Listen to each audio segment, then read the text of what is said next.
Rachel Turner, the school's notorious bully, attempted to knee the new black girl in the face. It was a grave error. She was a Muay Thai world champion. Rachel's knee hurtled toward Aisha Jones's face with the full force a 17-year-old could muster, aiming to publicly humiliate her. The Lincoln High courtyard was packed, dozens of cell phones recording what everyone anticipated as another episode in the school's bullying tradition. But in the next few milliseconds, something unexpected unfolded. Aisha, standing quietly against the wall with a worn backpack, moved with a fluidity that seemed to freeze time, not retreating in fear, but advancing, intercepting Rachel's knee with a precise, almost choreographed motion. The impact echoed across the courtyard, but it wasn't the expected sound. "Ouch! My knee!" Rachel screamed, collapsing and clutching her leg as if she'd struck a concrete wall. The girl, expected to be bleeding on the ground, stood motionless, her expression a mix of boredom and something chilling to those paying attention. Aisha, who arrived at Lincoln High just 3 days earlier from Miami for unexplained reasons, had brunette hair tied in a simple bun, worn sneakers, and a posture that was oddly relaxed yet alert. At 16, she knew being underestimated was her greatest advantage. "Sorry," Aisha said, extending a hand to help Rachel up, her voice calm as if nothing extraordinary had occurred.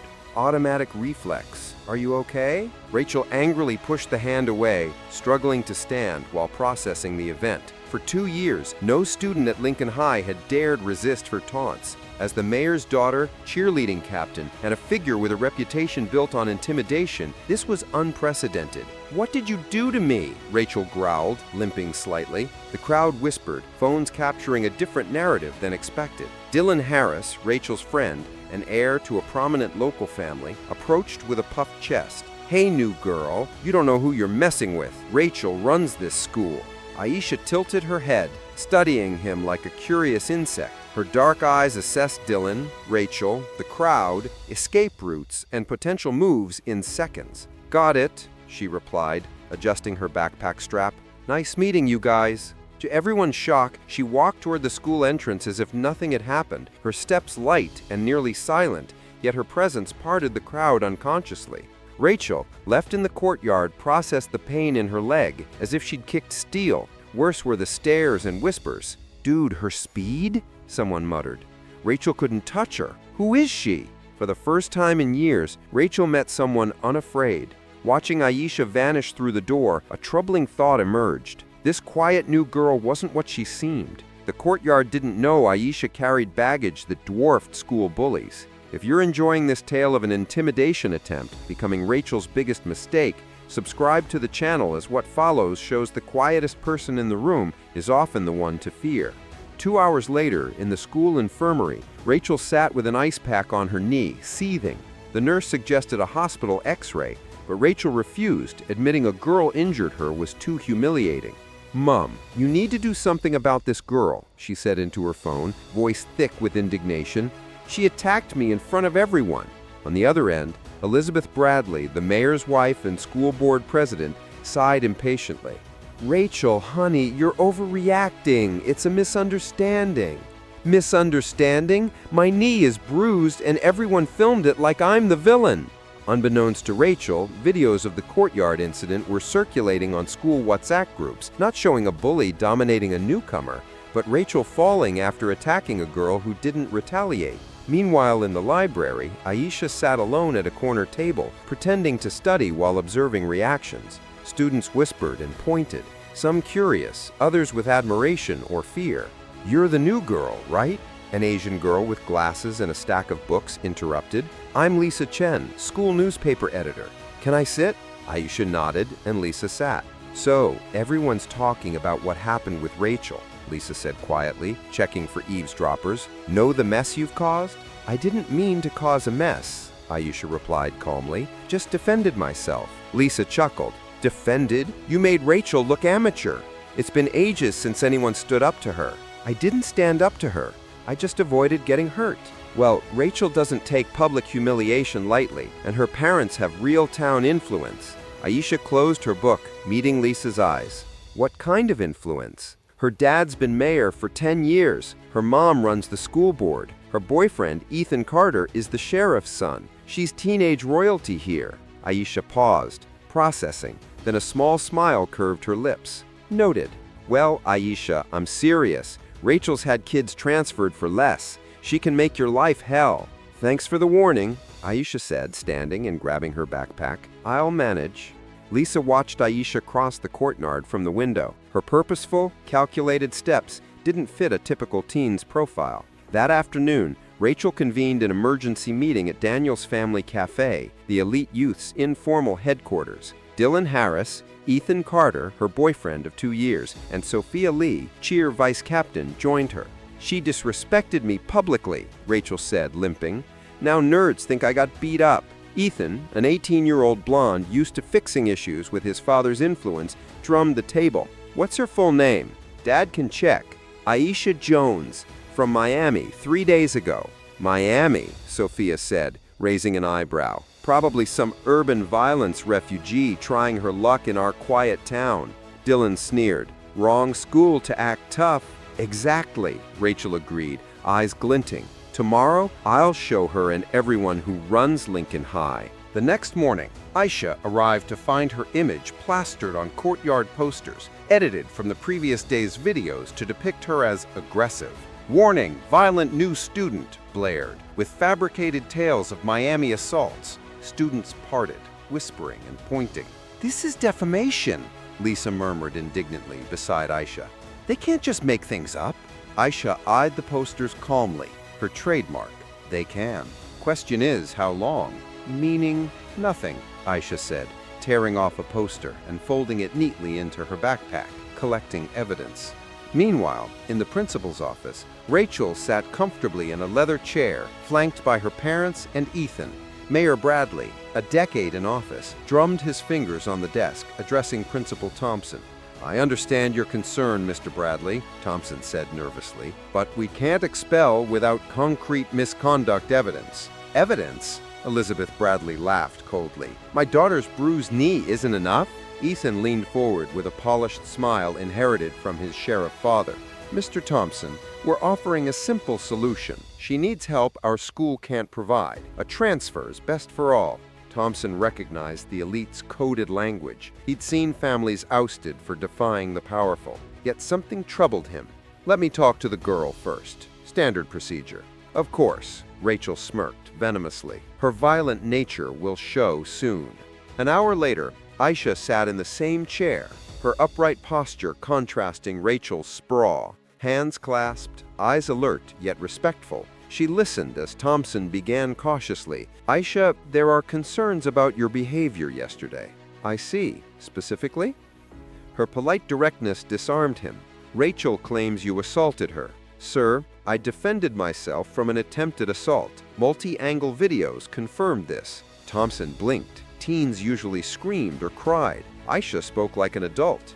You have videos? Aisha pulled a tablet from her backpack. Lisa Chen, newspaper editor, compiled 6 student recordings. May I show you? For 10 minutes, Thompson watched. Rachel initiated aggression. Aisha defended minimally. That's different from what I was told, he murmured. I imagine so, Aisha said calmly. Mr. Thompson, a personal question. He nodded, intrigued. Ever been the new kid somewhere? Feeling the weight of proving you belong in a space others claim as their own? The question hit hard. Thompson recalled his early days at Lincoln High School, proving himself to wealthy parents. Yes, he admitted softly, I felt that. Then you understand I'm here for education, not trouble. But if forced to choose between dignity and safety, I choose dignity. That afternoon, Rachel, expecting Aisha's expulsion, received a shocking text from Principal Thompson. Case closed after evidence review. Matter resolved. She called Ethan, voice trembling with rage. Resolved? That is still here. Calm down, babe. Time for a creative approach. Meaning, Dad's got connections. We can make her life hell. Background checks, documentation, immigration issues. Rachel grinned for the first time in days. That's my language. Unbeknownst to them, Aisha was in Lisa Chen's basement on a video call with a serious-looking man in a professional office. Hi, Daddy. Hi, Warrior, said Malcolm, prompting her first genuine smile in days. Got your report. It's like Miami 3 years ago. Worse, they have real political power. Malcolm adjusted his glasses, FBI badge visible. They're not the only ones with connections. You're not alone this time. How? The FBI's interested in small-town corruption. Conspiring to harm a minor with public resources is our wheelhouse. Aisha closed her eyes, recalling her grandmother's words about control. When she opened them, resolve shone. Dad, I'll keep my promise to Grandma. Stay in control. I know, warrior. Control isn't being a doormat. It's choosing battles wisely. After the call, Aisha sat in the quiet basement, processing. Lisa watched, admiring, yet nervous. Your dad's really FBI? Among other things, Aisha said cryptically. Lisa, are you ready to see this through? Documenting officially means no turning back. Lisa swallowed, but her eyes sparked. I'm tired of Rachel's unchecked tyranny. I'm in. Aisha opened her tablet, typing something that widened Lisa's eyes. What's that? An FBI report on municipal corruption and abuse of power against minors. Aisha paused, meeting Lisa's gaze. In Bangkok, my trainers taught two strengths. One breaks things, the other builds bridges over chasms. It's time for bridges. As night fell on the town Rachel's crew saw as their kingdom, two girls in that basement prepared to prove true power comes from courageous truth, not connections. A Muay Thai champion's skills paired with FBI resources could topple even the strongest empires in days. The previous evening, while Rachel's group plotted at Daniel's cafe, Aisha was blocks away in her modest apartment with her grandmother, practicing moves learned at 12 in a Bangkok Muay Thai gym. Her legs flowed hypnotically, kicks slicing the air with precision. The speed was striking, but the contained power was what stood out. Worn shin guards bore marks of years of training. Aisha, don't overdo training. Rest for school. Yes, Grandma, Aisha replied, pausing for water. Evelyn, 71, with shrewd eyes and calloused hands from decades as a physical therapist, appeared in the doorway. She watched Aisha briefly before asking, "Trouble at the new school?" Aisha hesitated. Evelyn had sacrificed much to get her out of Miami after an incident that changed their lives. She didn't want to worry her sole family of 3 years. "Nothing I can't handle," she said. Evelyn nodded, but her eyes showed concern. She knew Aisha too well to believe it was mere adjustment. She also knew what Aisha was capable of when threatened. "Promise me one thing," Evelyn said, voice heavy. "Don't forget our lessons on control." Aisha stopped drinking, locking eyes. "I promise." But she wondered if she could keep it. Every slur, contemptuous glance, and mocking laugh from her first day had stirred a rage she'd spent 3 years taming. As Rachel escalated her intimidation, Aisha questioned if her promise could contain her silent storm, a force her Bangkok trainers said only emerged when no options remained. Each humiliation fueled an unseen strength, driven by the injustice imposed. Rachel's crew didn't see how their contempt wrote their own defeat. When Rachel learned her target's true nature, it would be too late. The morning of the federal raid, Rachel woke expecting victory. Ethan had confirmed his father, Sheriff Daniels, found irregularities in Aisha's records, setting up a probe. "It'll be easy," Rachel said, applying pink nail polish. "And a black girl from Miami. No money, no allies. Who'll believe us over her?"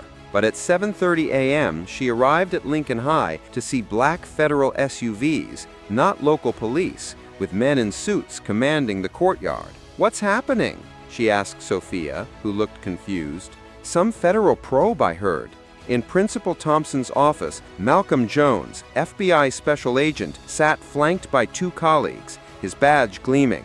"Mr. Thompson, this began as an abuse of power case against my daughter, but grew significantly in 48 hours. Thompson swallowed.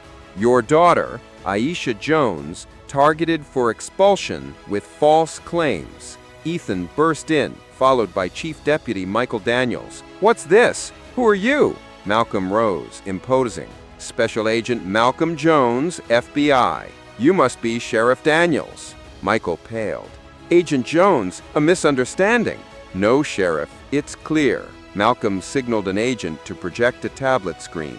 In 72 hours, we intercepted 23 communications of officials plotting to harm a minor with public resources. Ethan's voice played. My dad can run checks, and we can ruin her life. Ethan blanched. That's out of context. Context? Malcolm smiled coldly. Here is more. Chief Daniel's voice with Mayor Bradley. A background check should fix her. If nothing is found, we'll create it. Silence deafened the room. Dad, Ethan whispered, voice breaking. Malcolm continued. In 3 years, 7 minority families were ousted similarly. Thompson sweated. Agent Jones, I was unaware. We know. Your efforts to protect my daughter are noted. The door opened. Aisha entered calmly. Lisa with a camera. Hi, Dad. Malcolm smiled. Hi, warrior. School today? Educational, she replied, eyeing Ethan's terrified gaze. Lisa activated the camera. For the newspaper, she said, though its reach was clear. Ethan, Aisha said calmly, remember saying I didn't know who I was messing with? Now you know. Malcolm took charge.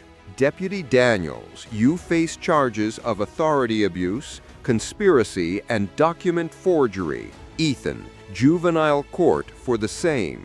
Impossible, Michael stammered. I've been deputy 15 years. Were, Malcolm corrected, suspended federally an hour ago. From the windows, Rachel watched in horror as Ethan was escorted to the SUVs. Aisha beckoned her. You wanted to talk? Rachel asked, clinging to defiance. I wanted to thank you, Aisha said sincerely. Your bullying exposed a corruption network hurting families for years. Rachel stood silent, grasping her role in a larger game.